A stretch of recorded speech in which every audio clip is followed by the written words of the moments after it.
लाहौर में गर्मी की शिद्दत में इजाफा ही होता जा रहा है। सुबह के वक्त गर्मी को दूर भगाने के लिए शहरी लस्सी और ठंडे दूध की दुकानों पर दिखाई दे रही हैं। इसी पर बात करेंगे, हमारे साथ मौजूद है हमारी नुमाइंदा हुमा भट्ट। बताइएगा इस वक्त लाहौर का मौसम कैसा है?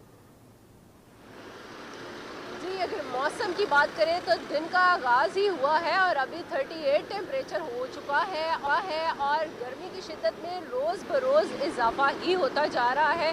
शहरियों के लिए काफ़ी मुश्किल होता है ऐसे वक्त में बाहर निकलना। सुबह का वक्त हो तो शहरियों की ज़्यादातर कोशिश होती है कि नाश्ते की दुकानों की तरफ रुख किया जाए और नाश्ते में सबसे इम्पॉर्टेंट इन दिनों में है लस्सी और ठंडा दूध। इस वक्त मैं गढ़ी शाह के एरिया में मौजूद हूँ और यहाँ पर हम लोग देख रहे हैं लस्सी की दुकान पर रश लगा हुआ है। नाश्ता तो सारों को भूला हुआ है और लस्सी सिर्फ याद है, क्योंकि वो ठंडी और लस्सी जो है वो थोड़ी देर के लिए आपको गर्मी जो है वो भगाने में बहुत बेहतरीन जो मावन साबित हो रही है।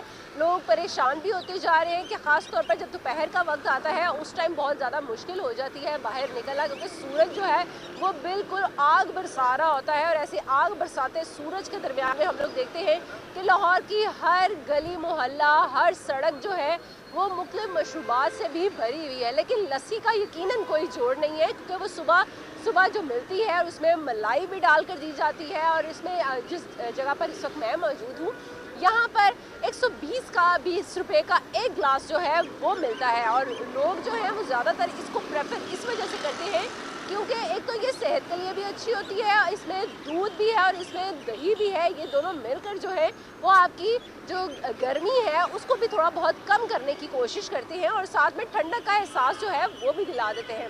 मैंने यहाँ पर कितने ही बच्चों को भी देखा है, वालिदैन जो है वो स्कूल ले जाने से पहले बच्चों को लस्सी का ग्लास जो है वो ज़रूर पिला रहे हैं। लस्सी का ग्लास और साथ में ठंडा दूध जो है वो पिलाया जा रहा है, ताकि बच्चे जो हैं वो सारा दिन बिल्कुल आराम से काम भी करें, अपनी जो पढ़ाई है वो भी कर सकें, उन्हें गर्मी जो है वो भी ना लगे। जी अच्छा हुमा, ये बताइएगा महकमा मौसमियात ने क्या प्रेडिक्शन की है?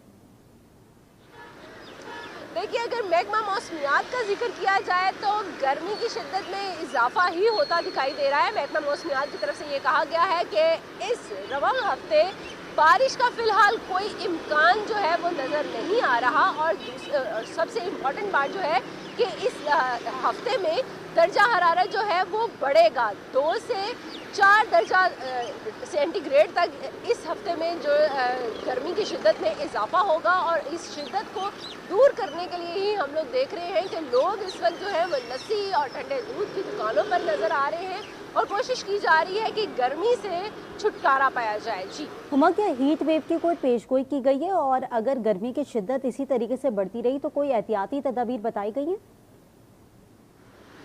देखिए, एहतियाती तदाबीर तो अगर डॉक्टर्स का जिक्र किया जाए तो डॉक्टर्स जो हैं वो बार बार यही कह रहे हैं, क्योंकि ये एक ऐसा मौसम है जिसमें डायरिया, गैस्ट्रो और इस तरह की जो बीमारियां हैं वो भी काफ़ी ज़्यादा बढ़ जाती है। क्योंकि हम लोग ज़्यादातर कोशिश करते हैं कि जब बाहर निकले हुए हैं तो बाहर का ही कुछ ना कुछ ठंडी चीज़ जो है वो पी ली जाए, ताकि वो आपको अंदर ठंडक का एहसास दिलाए। ऐसे में बाहर के कटे हुए जो फल हैं वो भी खाए जाते हैं जो मैदा जो है वो ख़राब करते हैं और इसी की वजह से डायरिया के मरीज़ जो हैं वो बढ़ जाते हैं। सो इससे बचने के लिए जितने भी तिब्बी माहिरीन हैं उनकी तरफ से यही कहा जाता है कि बाहर निकलते वक्त कोशिश किया जाए कि सर को ढांपा जाए, पानी का इस्तेमाल जो है वो ज़्यादा किया जाए, ठंडा पानी भी पिया जाए और उसके साथ साथ नॉर्मल पानी जो है वो ज़रूर पिया जाए। और कोशिश की जाए कि बाहर के जो खाने हैं उनसे इज्तनाब किया जाए, क्योंकि बाहर के जितने भी खाने खाए जाएंगे उसमें उसे खाकर तो मैदा जो है वो डिस्टर्ब होगा और उसकी वजह से मौसम इस तरह का है